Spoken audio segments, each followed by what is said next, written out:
आता ही एवढी गडी आहेत पण कोणी हिंमत करणार झाले तर एवढ्यानी काय हिंमत करावं मी असं वाटतंय आम्हाला। बाया बोलणं झाल्या, आता एक बाई गेली सगळ्या बाया चालल्या, आता असं का होत आहे या गावामध्ये? ती दारू आले माणसं आहेत ना त्यांचे नाव सांगा, मी बोलते शासनाला, मी जाऊन तिथंच बोलते, त्याच्या दिक्कत बोलते। कसं एवढं वस पडून काढे 4-5 लेकरं गेलं की आणि कसं एवढे करायला म्हणजे मायला कोण बघल ग आता तुला?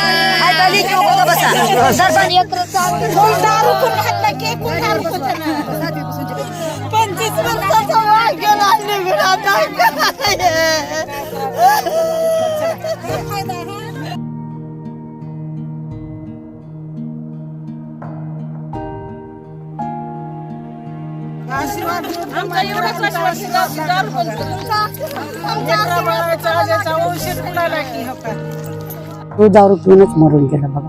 हान खाल्लं नाही, पाणी पिणं नाही, 24 तास दारूवर राहिलं, दिवस बुडून गेला या लोकांचा। आज मला सांगायचं कोणी, आजच ही चमन पडल्यानं बोलायला आम्ही, माझ्या घरचं कुणी पेत नाही।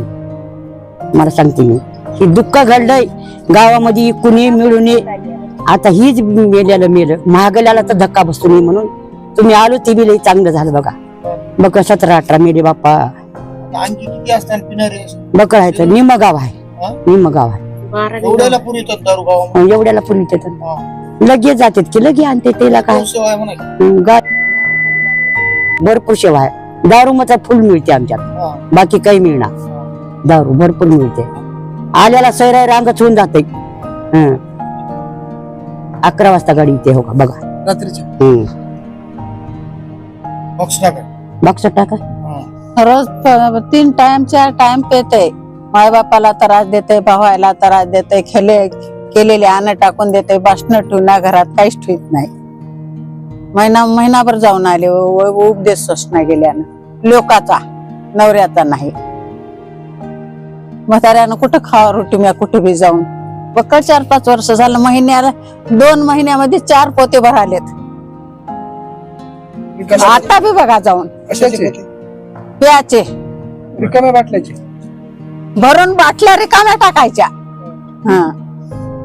दर वर्षाला मिनिमम 2-3 तर लोक दारू पिऊनच मरतात आणि गावातूनच पुरवठा मिळतो म्हणून सगळ्यांना घरपोच सेवा मिळते। आणि ह्यावर कोणीच असं निर्णय मांडत नाही की आपल्या गावात दारूबंदी झाली पाहिजे। प्रत्येक बाई भीते, बाहेर जर चर्चा मांडली तर घरी मला नवरा मारेल आणि नवऱ्याचा अपमान होईल, ह्याच्यासाठी सगळे दाबून ठेवतात, त्यासाठी कोण बाहेर काढतच नाही। दरवर्षी असंच चाललंय, आज मिनिमम 10 ते 12 वर्ष झालं, दरवर्षी 1-2 तर दारू पिऊनच मरतात।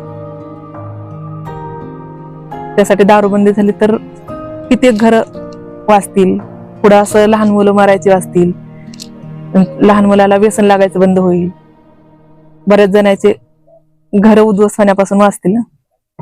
दुश्मनगिरी होते म्हणून थोडं बायका महाग सरतात, कोणाच नाव घ्यायचं, त्याचं नाव घेतलं तर पुढं मुलांसाठी दुश्मनगिरी उभं टाकते, म्हणून बायका थोडी हिंमत करत नाहीत। एखादी हिंमत केली तिला सपोर्ट भेटत नाही, कोणाला घरचे सपोर्ट करू देत नाहीत। आणि प्रत्येक घरात मिनिमम एक तरी माणूस आहेच की पिणारा, असं नाहीच गावात। दारू पिणार नवरा आणि मारणार, मग ते मार खाण्याच्या भीतीपोटी बायका बाहेर चर्चा मांडत नाहीत। चुलत सासऱ्याचा मुलगा आहे, तो 2 मुली आहेत त्यांना, आता एकच मुलगा होता, त्याचं काही लग्न झालं नाही, काय नाही, व्यसनी म्हणून लग्न कोणी मुलगीच दिली नाही त्यांना। दारूबंदी झाली पाहिजे, त्यांचंच नुकसान झालं ह्याच्या पुढे तरी कोणाचं झालं नाही पाहिजे, एवढंच माझं एक म्हणणं आहे। घरामध्ये काहीच वस्तू ठेवत नाही, काम तरी कसलंच नाही। आता 10 वर्ष झालं गावामध्ये अशी दुकान आहेत की 10 दुकानं असतील आपल्या या गावामध्ये, कुणी चोरून विकतय, कुणी उजागर विकतय। थोडं तरी फरक पडतंय गावामध्ये नसल्यावर। स्वयंपाक केलेला फेकून द्यायचा, खाऊ द्यायचं नाही, लेकरायला बसू द्यायचं नाही घरामध्ये, नाव सांगून अजून उद्या किरकिऱ्या भांडणं कशाला भया? नाव काय आता सांगून जाते मी घरी, सगळ्यांचेच नाव माहिती आहेत, नाही सांगत आता। दडपणाखाली मी का जाते सांगू का? माझ्याच मालकाला दारू पाहिजे आणि माझ्याच मालकाला भडकावते, म्हणून ही दडपण आहे मला. तुझ्या बायकोन एवढ्या माणसांमध्ये बोलली बघ. वेळेवर कामाला जावं लागते आम्हाला. आमची गडी संध्याकाळच्या पिऊन येतात घरी. गावात दारू आहे आमच्या घर पोचत दारू येणार. आमचं काही नाही म्हणणं सर, एवढी दारू बंद व्हावं गावात. ती दुकानाने दारू रस्त्यामध्ये आणून बाटल्या देते. चलाय जरी माणसाला येणं झालं ते घर पोचू देते. भक्ती मदन कदम. आमच्या शाळेच्या भोवताल दारूच्या बाटल्या पडलेल्या असतात. आम्ही शिवाजी महाराजाच्या दर्शनाला गेल्यास ते पत्त्या खेळतात तिथे दररोज. आज की आमचे पप्पा दारू पितात, त्रास देतात, मारतात, घरात येऊ देत नाही. माझे नाव श्रद्धा भुजंग शिंदे. माझे गाव शिंदगी.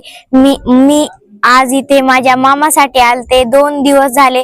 माझे मामा 25 वर्षाचे असताना ते आता त्यांनी मरण पावले, कारण की दारूमुळे त्यांना खूप त्रास झाला.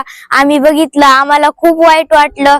घरामध्ये त्यांचे आई पप्पा खूप रडत आहेत. आता आम्ही काय करावं? आता तुम्हाला सांगितलं, तुम्ही 1 दिवसासाठी येता, पुन्हा कोणी काही बोलत नाही, असं होतंय. त्यामुळं कोणी भिवून बोलणं झाले, गावातले बी बोलणं झाले. तर आता ही एवढे गडी आहेत पण कोणी हिंमत करणार झाले तर एवढ्यानी काय हिंमत करावं आम्ही, असं वाटतंय आम्हाला. बाया बोलणं झाल्या, आता एक बाई गेली, सगळ्या बाया चालल्या. आता असं का होत आहे या गावामध्ये? ती दारू आले माणसं आहेत ना, त्यांचे नाव सांगावं. मी बोलते शासनाला, मी जाऊन तिथंच बोलते, त्याच्या देखत बोलते. त्यांना काही करत नाही. असं ही होतंय. शिवाजी महाराजाचं दर्शन घेताना तिथं खूप पत्त्या खेळतात, दारू पितात. घरी आल्यास अगोदर पण माझ्या पप्पाला दारूचं व्यसन होतं, पण आता त्यांचं दारूचं व्यसन तुटलं गेलेलं आहे. आई तुळजा भवानीचा आशीर्वाद आहे आमच्यावर. आता माझे मामा ठीक झाले नाहीत. आता आम्हाला वाईट वाटत आहे. मी त्यांची सख्खी भाची असून आणखी मला एकदा पण बघितले नाही. तर दवाखान्यात होते, 1 महिना झालं. त्यांना खूप खर्च आला, पण आम्हाला खर्चाचं काय वाटलं नाही. तर आम्हाला आमचे मामा वाचाव म्हणून असं वाटलं, पण आम्हाला एकदा पण बघून गेले नाहीत कोणाला. आम्ही खूप रडलात. पण तिथं शिवाजी महाराजाचं दर्शन घेताना तिथं दारूच्या बाटल्या असतात, शाळेच्या तिथं असताना तिथं दारूच्या बाटल्या असतात. आम्ही काय करावं? लहान लेकरांना आमचे आई वडील शिवा देतात, मारतात. मग आम्ही का बोलू नाही शासनाला? आम्ही बोलणार, कोणी पण येईल, पण आम्ही बोलणार. दारू बंद झाली पाहिजे. आम्ही शासनाला एवढीच विनंती करतो. धन्यवाद.